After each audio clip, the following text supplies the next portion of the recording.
This week on Hangar Talk, it was harder and then a little bit easier to fly to the Bahamas. And supply chain woes continue for aircraft owners and pilots. Bad news from the May Day STOL event. Better news from EBACE. Bombardier unveils an 8,000 nautical mile global 8,000 jet. And it's daylight, but we're wearing sunglasses because it's Top Gun Maverick. Ian, are you ready to do some hangar talk? Let's do it, David. All right, start your engines. From AOPA, your freedom to fly. This is Hangar Talk. 1056, turn right heading 1. Okay, David, I'm going to take these off so I can see you. All right, I'm Welcome going to to take Hangar mine off too. Let's welcome everyone to Hangar Talk now that Yeah. you and I can see each other again. Yes, very special episode 150, believe it or not. Also, our first episode on YouTube. So if you are a regular Hangar Talk listener, please check us out on YouTube. Just go there, search AOPA. We'll be there in the AOPA roll-up, or in the Hangar Talk roll-up, I should say. And if you're finding us on YouTube, please check out the podcast. AOPA.org/Hangar Talk. And Very you good, can thank you. find me, David Toulis, and Ian. You can introduce yourself. Yep, Ian Twombly. Yep. Also, our guest this week, really special. We talked about Top Gun Maverick. We'll get into more of that a little bit later. But the guest is Kevin LaRosa. Kevin is a super cool dude. He's got every pilot's dream job, I think, which is he's an aerial coordinator in Hollywood, and his company coordinated all of the flying sequences for Top Gun Maverick. It took obviously months and months of planning and execution. And we've got a really lengthy interview actually with him talking about how it works, all the preparation they went through, how they scouted locations, all that kind of stuff. It's very cool. It's fascinating. And that is why Ian and I started the video portion of this show wearing our aviator sunglasses. That's right. Yeah. Okay, David. So the news, the Bahamas, this happened so fast that you might have missed it. Basically, the Bahamas, with very little notice, put in this new requirement called click to clear. And what it did was it's just another entry requirement. Mhm. It From went customs. into, yep, from customs. That's right. Went into effect May 30th. But thanks to a letter from AOPA's Mark Baker and some other pressure, the Bahamas has rolled that back now. They are delaying implementation so that we can all kind of work through the bugs, get an education effort going, and make going to the Bahamas easy again. And as of May 31st, Mark Baker did receive communication from the acting controller of the Bahamas Customs Office that called for a delay. And so we like the Bahamas. We publish Yeah, we a do. Bahamas guide. Listen, Ian, you can buy that guide at our Pilot Gear store. And I want to say it's $39.95. hmm And you and I both worked on the background for that guide. We did a lot of editing for that. Yes. And this is the 42nd edition. Yeah, You can that's also right. get it via app too. I might remind folks, but yeah, Mhm. easier now to get to the Bahamas. Temporarily, it looked like it was going to be tricky for a while. Yeah. So we actually did get a report from a pilot who was caught in this, and he said it took him an hour on the ground with a customs agent to work through how to do this. And so I think this is good news for all folks who are going to fly to the Bahamas. So if you hear about click to clear, that it has been delayed. We just found out as we recorded this. So good news. And we will keep you updated as that moves forward. Yet another reason to be an AOPA member. That's And right. have all the force of AOPA behind you to make sure stuff like this doesn't go unnoticed. Yeah, very true. Okay, David, moving on. The supply chain. Oh boy, it is it's a rough time to be an airplane owner, I think, in a lot of ways, because obviously with demand the way it is so high, and then supply chain that we're all facing in all facets of life that has absolutely hit aviation. Nikki Britton has a new story that published a couple days ago about this. She goes into some really nice detail. Bottom line is it's tough out there. It is. And the impetus for some of this update was the Aircraft Electronics Association, the AEA, published their quarterly report, first quarter for 2022. And the avionics market is still strong, as is most of general aviation. Yeah. They were looking at 4.8% first quarter sales increases over the fourth quarter of 2021, which is pretty significant at the beginning of the year. But the bigger problem was that a lot of the electronics manufacturers, avionics manufacturers like Garmin, and as well, engine and component manufacturers are still hitting huge delays. And it doesn't look like it's going to improve in the near future. Yeah.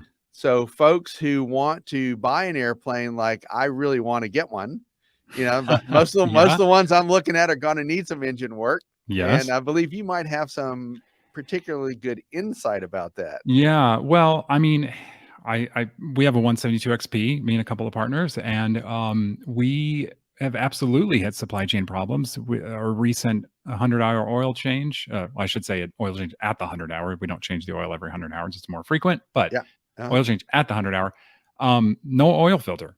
Just literally could not find it anywhere in the country. You're kidding me. No oil filters. Oh my goodness. You can't do a good oil change and oil analysis without breaking that filter open. Nope. So what we did is reuse the filter. It's not ideal, but we are looking, this actually ties into the second piece. We're looking for a new engine. We have decided to do, actually, believe it or not, we decided to do a factory new engine. Brand new. Wasn't necessarily my first choice. My first choice was a Reman, but let me tell you, when we were looking for quotes, it's crazy out there. We have, it's a 172 XP, so it's an Continental IO 360. Is that the 6-cylinder version? Yeah. Okay. So it's like, I don't want to call it unusual, but it's not the most common engine in the world. And two reputable engine shops wouldn't even touch it. They wouldn't even give an estimate for time. Others were saying 6 months, and I bet 6 months is probably more like 8 months. Continental Air Power, actually, and Continental told us 6 months for the new engine, and I'm betting on 8. So wow, Ian, it's crazy. That really is crazy out there. Well, you speak with Mike Bush pretty regularly, because another podcast that we particularly pay attention to is the A&P A&P maintenance podcast that you help host. And Mike Bush from Savvy Aviation had some interesting insight as well. Yeah. Even with some Cirruses, they had some, some of the Cirruses are a couple of years old. They need to get their AmSafe seatbelts, rebuilt. Seatbelt airbags. That's part of that ongoing maintenance. And he said that several have reached their life limit, and replacement controllers are backlogged for many months. And that's not an engine or an avionics component, but that's something a Cirrus pilot and owner would have to deal with. Right? Yeah. Yep. That's right. And Mike says on the podcast, we often will get questions from owners that say, well, my engine's feeling like maybe it's time to overhaul. And every time they say it is the worst time that they've ever seen for overhauls. So if you can delay it, delay it. The other thing here, Nikki talked to a couple of avionics manufacturers, and I don't know what the full situation is. I mean, I know Avidyne has been advertising that they have product in stock shipping. I don't know if that's across the board on all their models or what, but Garmin, I know in particular, Garmin said, they have a quote in the story, a rep says basically, well, in most cases, by the time you can get into the shop, because the shops are so busy, by the time you get in the shop, we'll be able to send the gear. Well, I know in many cases I've heard in many types of upgrades that that's not the case, that the shops can't schedule the work because they're waiting for equipment for 6 months. Oh my. So it's this crazy domino effect that is just impacting everybody. Well, that also could be lead to an impact on safety, because if you were looking at some of the more modern avionics and kind of counting on that, say you already have modern avionics in your aircraft, but yet something goes wrong with it. Excuse me, to get it fixed or to get another component, your aircraft is either on the ground or you're going to fly without that piece of gear. Yeah. And that could lead to a safety issue. Yeah, absolutely. David, speaking of safety issue, not something that we'd love to talk about, accidents, but this one is, I think, particularly poignant. We do talk about STOL a fair amount here, drag, STOL drag, I should say. And we know they're, it is flying to the limit. They're racing. And unfortunately, a competitor did die in a race. You happened to be there. So I was hoping you could tell us what happened. Yeah, Ian, I was at the Mayday STOL event, short takeoff and landing STOL drag event, should we say, over in Nebraska.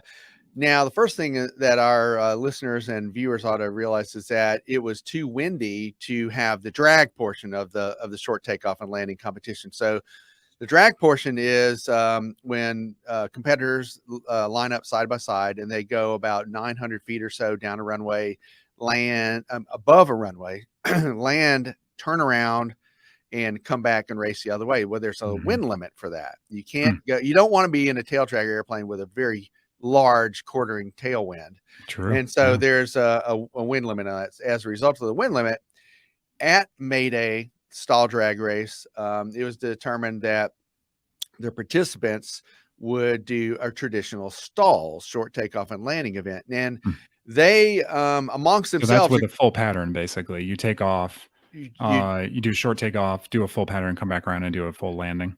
absolutely, that's it. And Okay. thank you for explaining that. And so the competitors decided they, amongst themselves, that they would do that. They were there. There were some spectators there. And, you know, the folks that are doing this, a lot of them have a lot of hours. They have good experience, good backcountry experience, and they do like to put on a show. I do need to stress that this is not a kind of event that that your everyday pilot would want to do without training. Yeah. Kevin Quinn, one of the preeminent stall drag pilots and coordinators, had a whole day of training for newbies and for folks with a little bit of experience but wanted to own their skills, because you are at the edge of your airplane's envelope and you really do need to respect that. So anyway, I was there on the start finish line and photographed Tom Defoe here in his Cessna 140. He has competed in these before. He competed out in the desert before, and he's well known in that community. And his son was along there too for this event. But unfortunately, in the fourth heat, he came in and did like a right. It was right pattern, Ian, and it was a little bit after the base to turn maneuver, and then a couple of pilots were in the air, and we saw a bit of an S turn, and I think going low and slow, an S turn, an airplane that doesn't have a ton of power, you know, that's got an 85 horsepower engine in that Cessna 140. I believe we saw the nose lift a little bit, and then the airplane just veered off to the right, and it was just a stall spin for about 400 feet. It's very sad. It's hard to unsee that. Yeah. You know, I was there on the start finish line with my cameras, but we did an analysis. Richard McSpadden did an ASI, you know, Safety Institute analysis on that with a couple of tips on what to look for, what to think about, and how to perhaps avoid something like this at these competitions. So it was tragic. It was, like I said, can't quite unsee it in my eyes. And I did not get a video of the airplane, you know, stalling and spinning, but I will never forget seeing that. It happened so quick. By the time I lifted my camera up, the airplane was already impacting the ground. Double tragedy because the pilot's son was there. They had done a father-son weekend kind of a thing. And as you can see, the other pilots that participated were very remorseful for that. And it was something that was just unbelievable. You just never expect. I guess we should plan for, you know, events know like it can this, happen.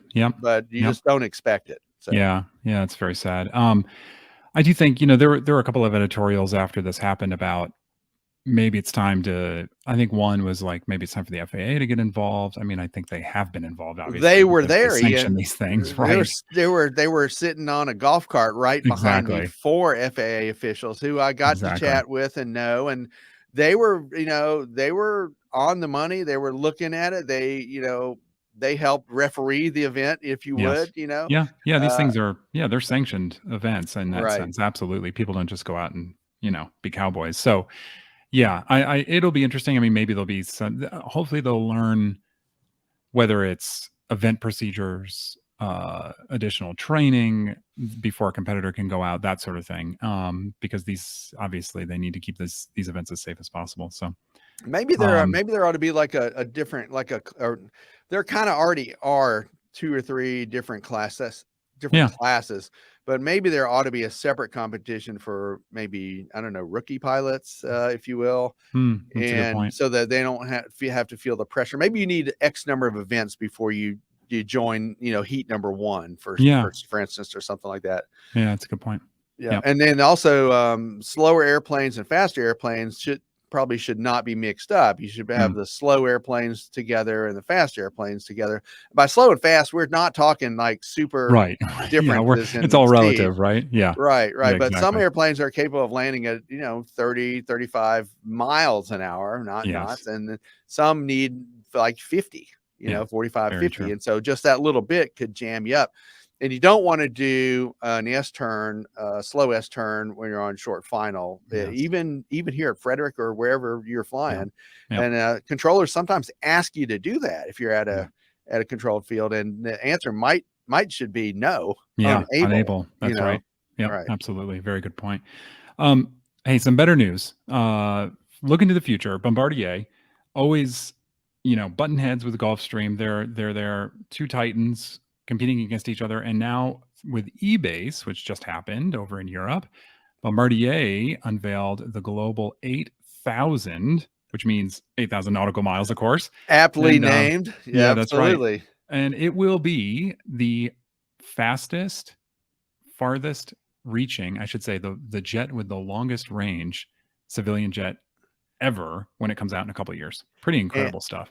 It is incredible. Now, the European Business Aviation Convention and Exhibition, which is EBACE, this is where this Global 8,000 was unveiled. And Ian, that top speed of Mach 0.94, you said that you read elsewhere that it actually exceeded the speed of sound during some testing. Yeah, it did. So apparently to be able to get that test, that certification limit, the 0.94 or whatever it is, they had to go over Mach 1, and they did. I think working with NASA or the Navy or somebody like that, with Chase airplanes, they put it in a dive, and they've got video of it. It's pretty cool. Showing it here. And they actually exceeded Mach 1, which is amazing. So it's based on the Global 7500, of course, that being 7,500 nautical mile range. Bombardier CEO said basically customers were looking for more range, believe it or not. I guess 300 nautical mile improvement over the Global 7500. It reminds me a little bit of my kids. It's like, you give your kids you give them a cookie and they want 5 more, right? It's like, well, 7,500 miles isn't enough. I want 8,000, so. Well, 8,000 will get you from Houston to Dubai, right? London to Perth. Yeah, amazing. Singapore to LA. Amazing stuff. I wonder if you can go from LA to Singapore, depending on the winds. That's a good question. Probably not. And they're saying, that's typical loads. I mean, those aren't, empty airplane, long range sort of cruise. So it is an incredible machine. Incredible. So it will, when it comes out in a couple of years, it will replace the 7,500 as the flagship model. But there's good news for 7,500 owners, right? Yes. Yeah. They don't need to invest the 78 million bucks, but they can get the performance enhancements of the Global 800 retrofittable to the Global 7,500, which is, I think, $75,000. Maybe it's named the Global 7,500 because it was not 75,000, $75 million. Yeah, right. Maybe that's why. Man, if it's 75,000, sign me up. Maybe that's why it's 7,500. Yeah. No, it's 7,500 because of the range, but it happens to be coincidental at $75 million also. Yeah. So we're showing video here from AIN, which did a great job with their production at EBACE. And so you can see the unveiling, CEOs talking there kind of in the background, and some of the testing and obviously some in-flight shots. And of course, it's like, how do they have the 8,000 already if it's not certified? Well, it's because it's the 7,500, but, with some of the performance enhancements. And it's expected to hit the streets in 2025. Yeah. So it's a couple of years from now. And one other thing that I would like to point out, it does have the lowest cabin altitude in its class at 2,900 feet.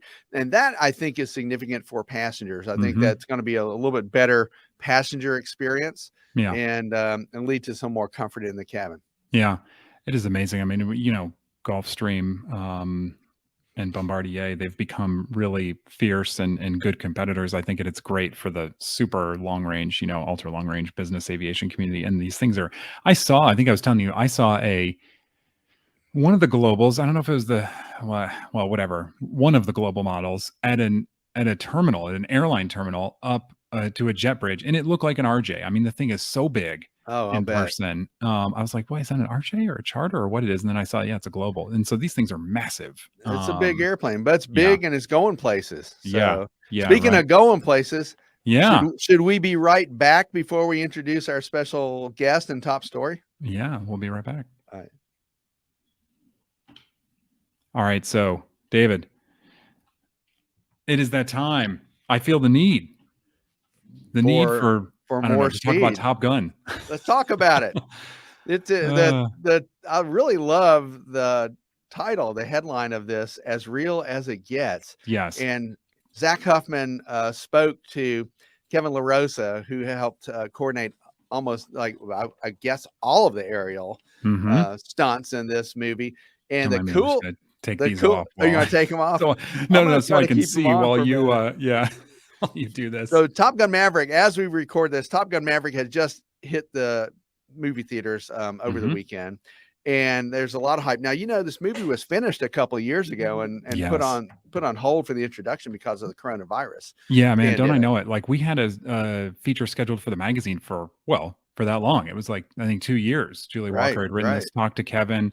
There he is on screen, and a few other folks about the movie. Her take was some of the actors, I think, learned to fly as a result of the movie, and actually they did. Yeah, that was impressive. This is a great story by Zach Huffman, who traditionally has written a lot about drones for us. What Zach did interview Kevin LaRosa, and Kevin is a real pilot. He's a pilot's pilot. Let's get that right out off the bat. And so is Tom Cruise. In fact, we looked up Tom Cruise's pilot credentials, and he has some real chops. He's a certificated pilot, instrument, commercial, and he's able to fly in the L39 Albatross. He's got a Honda Jet 420. So he's got real pilot credentials, a P-51 Mustang. So he was using some of those skills and some of his persuasive skills to coach the actors along from left seat of a Cessna 172 up through an extra 300, which is no slouch. I mean, that is a moving airplane. We have one here we've been able to borrow and show people how you can get out of unusual attitudes and how to do some light aerobatics in it, just to introduce people to it. But that's an airplane that you see at a lot of air shows doing aerobatics. Yeah. So it is a great story. You're right, because it covers really all the bases. So how they scouted the locations, the equipment they're using, which is fascinating. The L39 with a stabilized camera. Albatross, L39 Albatross. And you can buy, by the way, I looked this up. You can buy one for about $400,000 or less. If you've got the money to operate it by the hour, which I'm guessing is about $5,000 an hour to operate it. But those were sexy training aircraft when they came over from Europe, maybe 15, 20 years ago. Yeah. And I think you could have got them then as an importer for about $50,000, that L39. Amazing. But that L39 that Kevin outfitted, they called it, I guess, the Cinejet, and CINE, and is just outfitted completely for video, for air-to-air videos with a lot of modifications. And I think he'll tell us a lot about that when we talk to him in a little bit. Yeah. So, and I guess the last thing I would say is they, from the beginning, wanted this to be realistic thing, right? I think the production company, Tom Cruise, everybody was kind of on board with the idea that there was apparently a fair amount of CGI in the original movie, which I guess I hadn't realized. Makes sense when you think back to it. But and Kevin even said, if somebody walks out of the theater thinking this is CGI, we've done an amazing job. That's a compliment, he was saying. But it wasn't. It was for real flying, That's amazing. Stuff. To me, that's amazing. That movie, when it first came out, was such a boon. And it just got so many people involved in aviation. They wanted to join the Navy. They wanted to be pilots. I wonder if this one's going to do the same thing. Yeah, maybe. Well, we'll find out. So see what Kevin has to say about it.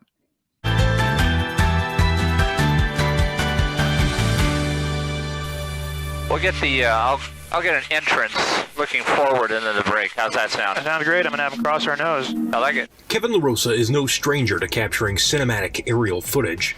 The seasoned pilot is the vice president of production at Helinet Aviation Services, creator of the Cinejet, and is the lead camera pilot and aerial coordinator for Top Gun Maverick. LaRosa hopes she'll leave the theater wondering if it was an actual flight or computer-generated imagery. There's nothing cooler than seeing our movies come out in the movie theater, and we read comments or see things and people go, "Oh, that can't be real, that's CGI." That's actually the biggest compliment in the world, is when something looks CGI. There's no way that could have been real, and that was real. We did that. Those airplanes are doing that. That's pretty fun. Every aviation sequence in the film is a choreographed dance, each move exquisitely timed and punctuated by the sound of a jet.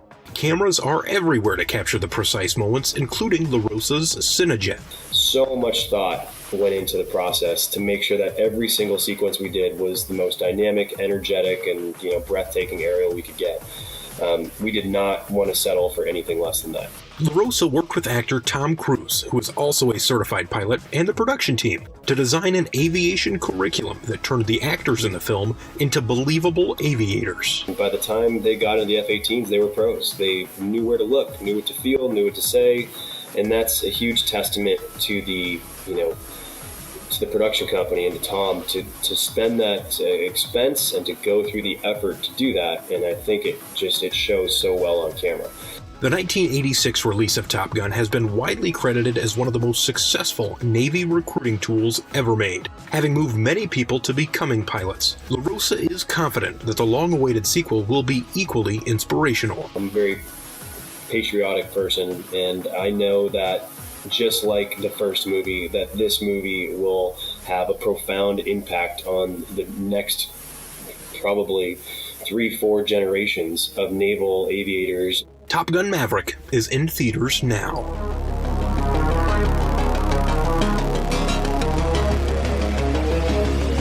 Zach Huffman for AOPA Pilot Video.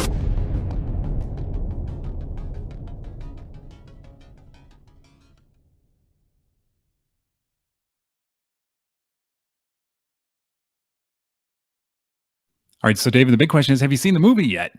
I'm going to see the movie next Friday night, Ian. I haven't seen it yet. Okay. I'm pretty psyched about that. How about you? I haven't either. I'm excited. I may wait for it to come on video. I should say video on streaming. I'm not waiting. No way. Popcorn and I'm under. Hopefully it'll be at a draft house. So popcorn and a beer or a glass of wine for me. No flying after that. Just I was going to say, flying. you watch other people fly while you're having your beer. Yeah. No, I'm psyched about it. I think it's going to be awesome. I really do think that it's going to elevate aviation again, pun intended. Mm-hmm. And I'm really looking forward to it. We're trying to get a group of folks here at AOPA to all go watch the show together. Cool. So Very that'll be kind of fun. Yeah. All right. Well, hey, that's all the time we have for this week. Thanks for listening to our very special 150th episode. Check us out, remember, on YouTube for the first time. I'm Ian Twombly. Our editor is Austin Hanson. And I'm David Toulis. Don't forget, you can find us at aopa.org/Hangar Talk if you're only listening to it via podcast. And Ian, putting you on the spot before we leave, do you remember the very first episode, who the guests were, or what we talked about? I want to say, and I'm not cheating, this is really from memory, I think it was Chris and Dave from Burning Man. Right, yes. Right. Yeah. And two of the top stories we talked about 150 episodes ago were FAA reauthorization and the AFD going away. So oh my gosh, how about that? We've come a long way in 150 episodes. Thanks to all of our listeners so far. And hopefully we'll get some new viewers as well. But we've enjoyed being with y'all so far. We're not going anywhere, but we are going to do a little more video maybe if we can get this technology together. It sounds like we did. Yeah. If we didn't annoy people too much, that's right. All right. We'll see you next time, David. Thanks. See you next time, Ian.